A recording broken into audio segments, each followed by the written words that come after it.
ಭಾರತ ಪಾಕ್ ನಡುವೆ ದಿನೇ ದಿನೇ ಬಿಗಡಾಯಿಸ್ತಾ ಇದೆ ಉದ್ವಿಗ್ನ ಸ್ಥಿತಿ. ದೇಶದಲ್ಲಿ 54 ವರ್ಷಗಳ ಬಳಿಕ ಮಾಕ್ ಡ್ರಿಲ್ಗೆ ಸೂಚನೆಯನ್ನ ಕೊಡಲಾಗಿದೆ. ಮಹತ್ವವಾದಂತಹ ಬೆಳವಣಿಗೆ ಇದು.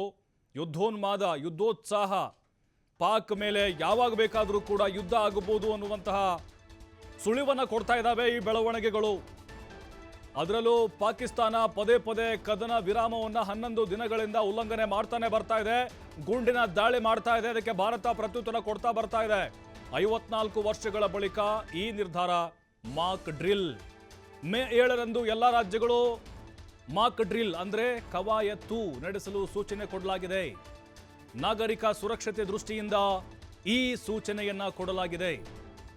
ನಾಗರಿಕರಿಗೆ ಯುದ್ಧದ ಬಗ್ಗೆ ಅಗತ್ಯ ಮಾಹಿತಿ ನೀಡಲು ಈ ಡ್ರಿಲ್ ಮಾಡಲಾಗುತ್ತೆ.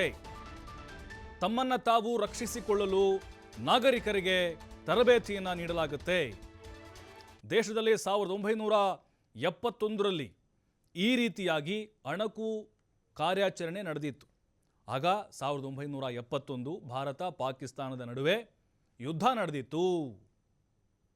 ಅದಾದ ಮೇಲೆ 54 ವರ್ಷಗಳ ನಂತರ ಈಗ ಭಾರತ ಪಾಕ್ಗೆ ಪ್ರತ್ಯುತ್ತರವನ್ನು ಕೊಡಲಿಕ್ಕೆ ಸನ್ನದ್ಧವಾಗಿದೆ. ಎಲ್ಲ ರಾಜ್ಯಗಳು ಮಾಕ್ ಡ್ರಿಲ್ ಮಾಡಬೇಕು ಅನ್ನುವಂತಹ ಸೂಚನೆ ಬಂದಿದೆ. ಕೇಂದ್ರ ಗೃಹ ಸಚಿವಾಲಯದಿಂದ ಸುತ್ತೋಲೆ ಕೂಡ ಹೋಗಿದೆ.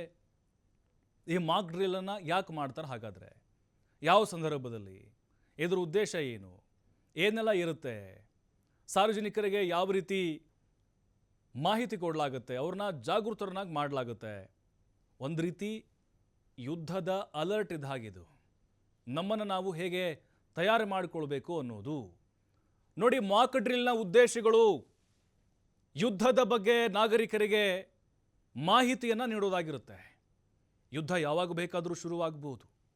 ಯಾಕಂದರೆ ಪಾಕಿಸ್ತಾನ ಅಪ್ರಚೋದಿತ ಗುಂಡಿನ ದಾಳಿ ನಡೆಸ್ತಾ ಇದೆ. ಪದೇ ಪದೇ ಕಾಲ್ಕೆರೆದ ಜಗಳಕ್ಕೆ ಬರ್ತಾ ಇದೆ.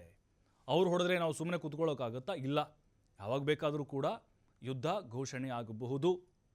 ಹಾಗಾಗಿ ನಾಗರಿಕರಿಗೆ ಅದರ ಬಗ್ಗೆ ಮಾಹಿತಿ ಕೊಡೋದು, ಮುನ್ನೆಚ್ಚರಿಕೆ ಕ್ರಮಗಳ ಬಗ್ಗೆ ಮಾಹಿತಿ ಒದಗಿಸೋದು. ಅಂದರೆ ಯಾವ ರೀತಿ ಕ್ರಮಗಳನ್ನು, ಮುನ್ನೆಚ್ಚರಿಕೆ ಕ್ರಮಗಳನ್ನು ಜನರು ತೆಗೆದುಕೊಳ್ಳಬೇಕು. ಆ ಸಂದರ್ಭದಲ್ಲಿ ಅದರ ಬಗ್ಗೆ ಅಧಿಕಾರಿಗಳು ಮಾಹಿತಿ ಕೊಡ್ತಾರೆ.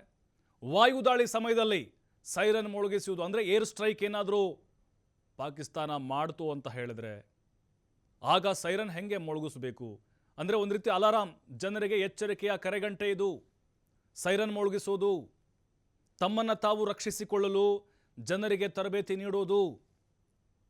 ದಾಳಿ ಸಮಯದಲ್ಲಿ ಪ್ರಮುಖ ಸಸ್ಯಗಳು ಅಥವಾ ಸ್ಥಾವರ ಮರೆ ಮಾಡುವುದು, ಸ್ಥಳಾಂತರಿಸುವಿಕೆ ಅಥವಾ ಯೋಜನೆ ಮತ್ತು ಪೂರ್ವಾಭ್ಯಾಸ, ತುರ್ತು ಪರಿಸ್ಥಿತಿಗೆ ದೇಶದ ನಾಗರಿಕರನ್ನು ಅಣಿಗೊಳಿಸುವುದು ಈ ಮಾಕ್ ಡ್ರಿಲ್ನ ಉದ್ದೇಶ ಆಗಿದೆ. ಅಂದರೆ ನಮ್ಮನ್ನು ನಾವು ಹೇಗೆ ರಕ್ಷಣೆ ಮಾಡಿಕೊಳ್ಬೇಕು ಯುದ್ಧ ಘೋಷಣೆಯಾದರೆ ಅನ್ನುವಂತಹ ತರಬೇತಿ ಆಗಿದೆ.